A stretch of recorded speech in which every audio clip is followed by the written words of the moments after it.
السلام عليكم، يا ربي تكون اموركم على خير. اليوم ان شاء الله غنقدموا البايلا للاساس ديالها وهو الروز. انا عندي هذا النوع ديال الروز، وانتم ممكن تستعملوا الروز ديال البايلا اللي تيكون الروز طويل على هذا الشكل بسماتي. تنحتاجوا واحد بصله مشلضه، الفلفله مقطعه صغيره صفراء وحمراء، وما تستعملوش الخضراء لانها تطلق واحد المروره في الحوت. عندنا واحد زلافه صغيره ديال الخيزو، زلافه ديال المطيشه، زلافه ديال المعدنوس، زلافه صغيره ديال الجلبانه والثومه وورقه سيدنا موسى. بالنسبه للحوت عندنا الكروفيت، الكلمار اللي خليته دائري وتنستعمل حتى هاد الرجيلات الا كانوا صغار. وعندنا الهبره ديال الحوت، انا استعملت هاد النوع ديال بوسيف، وانتم اي نوع ديال الهبره ممكن تستعملوه. عندي بوزروق اللي بالقشور ديالو، وعندي واحد شويه ديال الكروفيت اللي خليته للتزيين. واحد الزلافه صغيره ديال الدجاج مقطع صغير ودرت ليه شويه العطريه ديالو. بالنسبه للعطريه تنحتاجوا البصار، الملح، سكينجبير، الخرقوم، عندنا الهريسه، الحامض مصير، مطيشه ديال الحك، وعندنا العطريه ديال البايلا. اللي ما عندوش العطريه ديال البايلا يدير العطريه ديال الحوت، واللي ما عندوش العطريه ديال الحوت يكتفي غير البصار والملحه والسكينجبير والخرقوم. وعندنا واحد الحامضه. وان شاء الله انا من بعد ان شاء الله غنصايب معكم العطريه ديال الحوت. وغنحتاج واحد 4 كاس ديال الزيت اللي مخلط بين الزيت النباتيه وزيت العود والمرق السمك اللي غتشوفوا دابا كيفاش تنصايبو.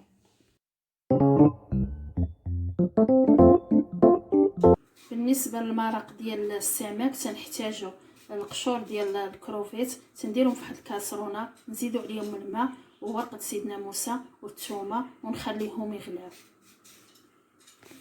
واي نوع ديال الحوت عندكم ممكن تزيدوا.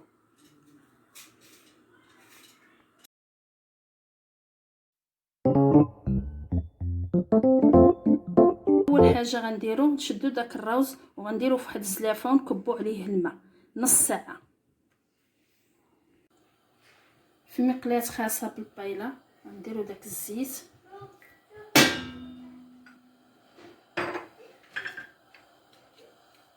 نديروا نص ديال الثومه، نخليوها تتشحر شويه،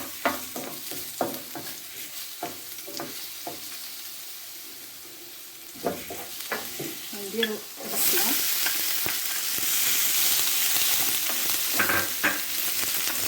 ندور سيدنا موسى، ونخليو البصله تهبط واحد شويه.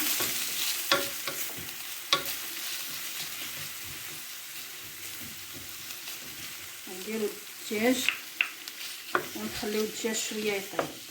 راكم عارفين الحوت دابا تيطيب، نسبقوا الدجاج دابا نخليوه حتى يتقلى لنا الدجاج والبصله وتهبط لينا البصله مزيان باش منين نبداو ناكلوا فيها ما تبقاش لنا البصله خضراء.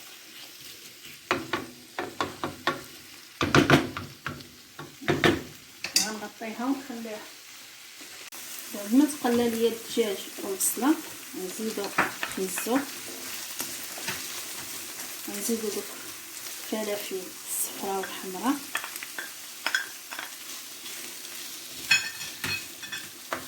ونخليوها حتى هي تتشحر لينا.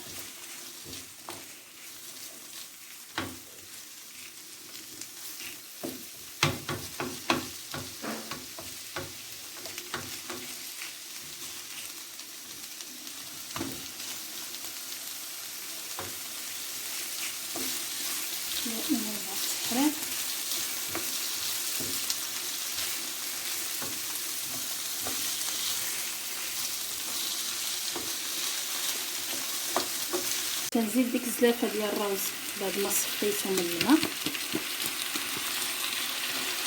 ونخليه مع هاد الخضر حتى يتحمر شي شويه.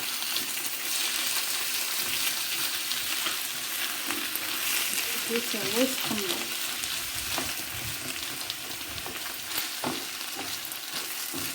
مع التحريك ما تحيدوش ايديكم من التحريك دايما.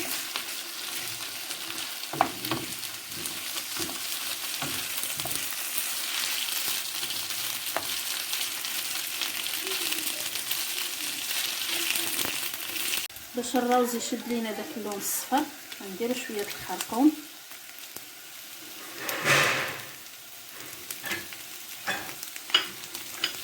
دائما مع التحريك.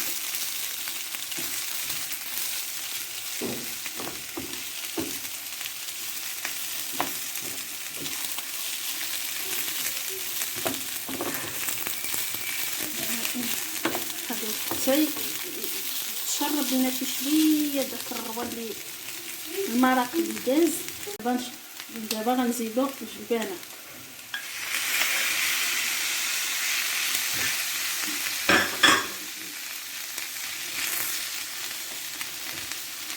نزيد دابا ديك المطيشه اللي حكيت،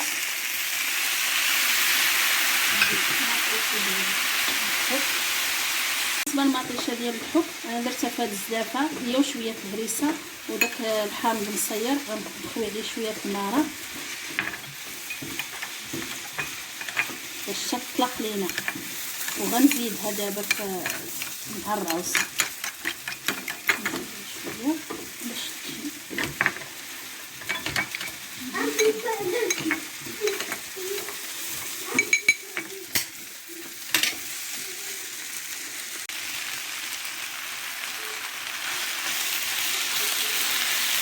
دائما مع التحريك. غنخلطو هادشي يتجمع لينا كلشي يتخلط الروز تخليو العناصر كامله. دابا غنزيد شويه الابزار والسكينجبير. دابا غنزيد الابزار. ما قلتلكمش المقادير ديال هاد العطريه على حساب عدد الاشخاص والكميه اللي غديروا. الملحه ما درت البزار والسكينجبير والخرقوم والملحه. دابا غنديروا الحوت ان شاء الله ونحركوا هذا هو الاول العطريه تدخل في كلشي العناصر. دابا ان شاء الله غنديروا الحوت.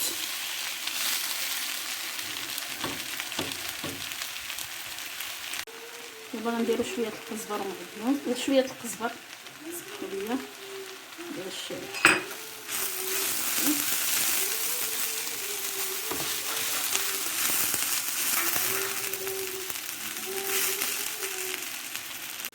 دابا غنبداو نستفو في الكروفيت.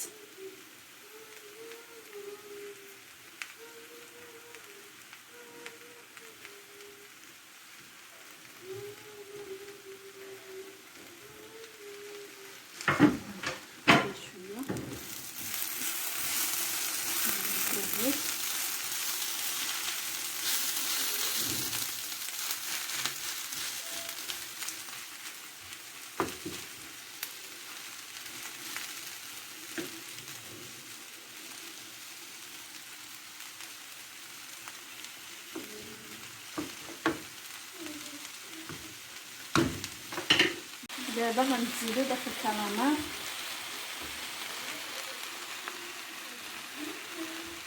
غنستفو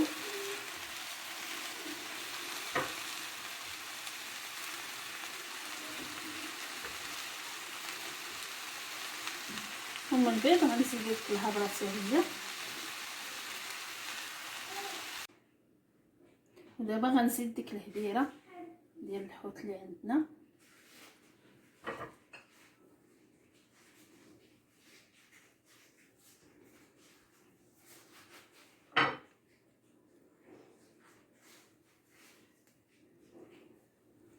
دابا غندير هاد الروز هاد الماء هاد المرق ديالنا بدا. انا غنزيد الزلافه الثانيه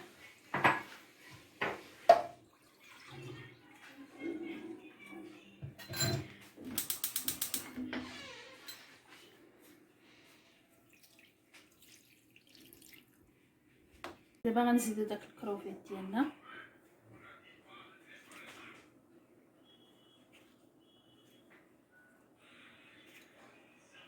غناخد داك المرق ديال السمك، غندير جوج زليف، غندير داك الهطريه ديال البايلا، داك الثومه اللي بقات ليا. غنخلطوا هاد العناصر وغنزيدوه مع الروز. والتذكير غندير جوج زليف مع الروز ديالنا.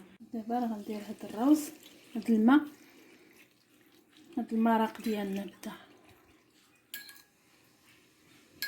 انا غنزيد زلافه الثانيه.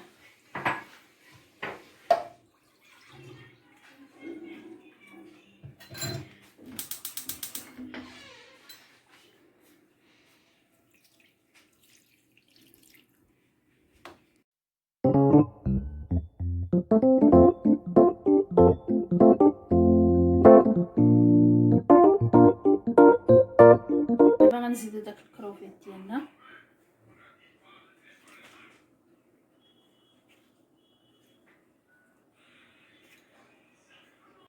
ودابا غنزيد داك بوزروك اللي بالقشور ديالو، نستفو بهذا الشكل ونغطيه ونخليوه يطيب على خاطر حتى يطيب لينا كلشي، ونتلاقاو مع التقديم ان شاء الله.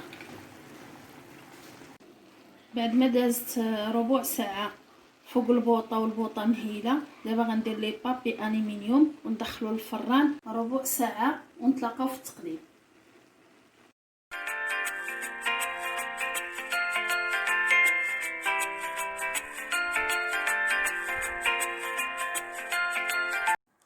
البايلا ديالنا بعد ما وجدات، هذا هو الشكل النهائي ديالها.